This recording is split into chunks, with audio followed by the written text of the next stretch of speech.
People need to read this because they're going to say, that's what we were talking about. And our kids need to know this. They have to be engaged in this discussion on our republic. Isn't that right? Yeah. That's your copy. Thank you. You're welcome. You had a question. Did I answer your question? I didn't answer your question. What did you say? What question do you have? No. Oh, she said. Oh, And you said? I just wonder about the answer to, about the idioms that we need to publicize. Kathleen Clyde. I want to just finish this with Kathleen Clyde. Battleground State of Ohio. Kathleen is a very interesting person because she's former mayor of Kent, but you try to read people, A foreign pastor, you got to read people. You got to know what their needs are and stuff like that. I thought, this lady's different. What makes her tick?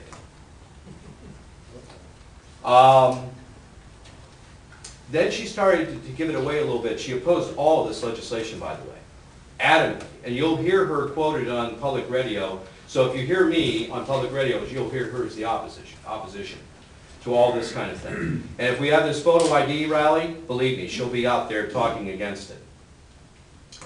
She's tied in. She's not your normal state Democrat, like blended into the fabric of the Democratic Party here. She's tied in nationally to the Obama campaign. She's the eyes and ears. I don't even think the caucus knew. She's the eyes and ears of the Obama campaign to Washington of what's happening here, of what we're doing. They're being fed firsthand information of our election reform laws right from that committee through Kathleen Clyde. She even referenced it and she referenced the national campaign that the president put together with a bipartisan panel on election and access to the ballot. Why would she reference that? This was this kind of consortium committee that Obama launched through the Justice Department. You trust that? No. I didn't think so. Which would basically be opposed to what we're trying to do here in our own home state. Again, 10th Amendment rule, right? We'll follow federal law, but when the feds don't speak, it's left up to the state. Isn't that right, Mr. Lynch? Yes. It's relegated to the states. So that's what we are doing. But she is the eyes and ears of the Obama administration and the feds right into that little committee room. That's who Kathleen Clyde is. Now, that's one of them. And then you see who kind of chimes in with her. The other one's Nina Turner in Cleveland. And she's going up against John Huston. I would say this, and I haven't made this clear tonight, John has done some great things. I think the first ever voter fraud case, he didn't have to do that, he did it. Now he's a political animal, because he launched that thing, and they had all kinds of questions for him. He says, yes, voter fraud exists in Ohio, and then the next day he says, but it's not an epidemic. I'm like, great. You give the report, and you say, go back home, citizens, everything's okay, we've got it under control. Well, then that's why it was really hilarious how the irony of how God brings these things about. 1 week later, 90 cases right under his feet of double voting in Franklin County. That's kind of an embarrassment. It's more than we think, and that's what was being said. And so we need to stay after it, and it is up to the citizens' army, by the way. Get involved locally into the election process here and volunteer in Cauga County. I just want to close with this, Chuck. Rob Frost needs your help. He doesn't have enough Republican soldiers over there. We actually did a conference call with him before the 2012 election, but it was too late. Now, there's certain things you can do in an opposite county and some things you can't. So if you're a registered Republican, for instance, and you want to volunteer and work in Cauga County, you don't have to work if it's a certain area you don't want to work in, you just tell them. But if it doesn't matter to you, you say, yeah, okay, put me there. More or less, you can be a judge, you can be an observer. There's certain things that you can do in the election process in Cauga County, and they're going to need that. They're going to need it from the surrounding counties for conservatives to work the elections in Cauga County if we're ever going to bring some kind of sense to that place and put some more eyes on the ground as to what's happening there. Lest we wake up on the morning after the election of 2016 and realize that it came down to Ohio again, and it was narrowly lost because we didn't take due diligence to make sure that it's fair and balanced election process here in Ohio. Let's not let that happen. You with me? Right. Right.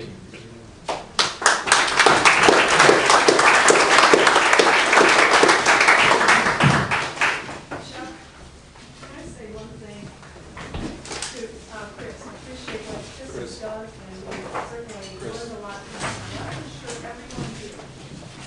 Lake County does not have law, because for the last 30 years, we have had a director of the Board of Elections to make sure that that does not happen. It's very tough. I've been a poll worker for almost 20 years, and before every primary, every general election, every special election, every poll worker must have a 2-hour training session. Now, you would think in 20 years I would know everything.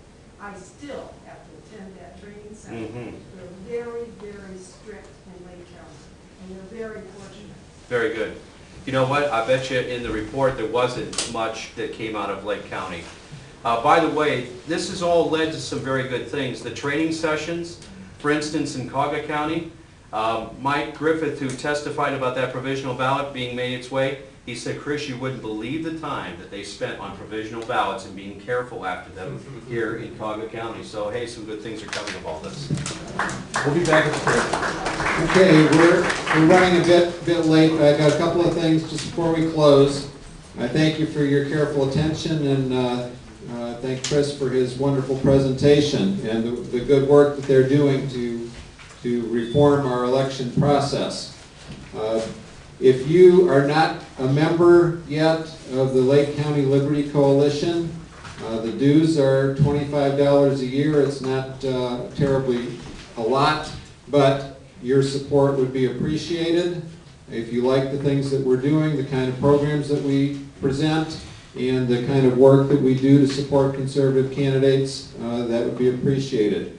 Over here on the right, we have our Lake County Liberty Coalition Library. The Lyndhursts have the DVDs and books, have all kinds of good literature and educational DVDs that you can borrow. There's no charge. Just bring them back the next month. We also have need of someone who would be willing to be our refreshment coordinator. If you have any interest at all in that, or would be interested, see my wife. She's back there with the green multicolored top, and she would be glad to talk to you about that. Our next meeting is May 20th, same place here, 7 o'clock. We will have Sarah Fowler, who is a state school board member running for re-election in November. She'll be with us.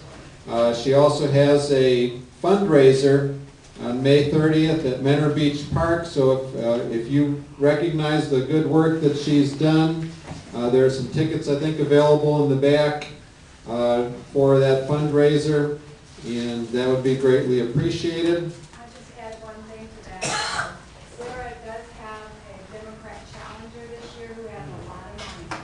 So she's, going to be a little harder for her this year. And finally, on May 20th, there's something that will be different on May 20th than there is today.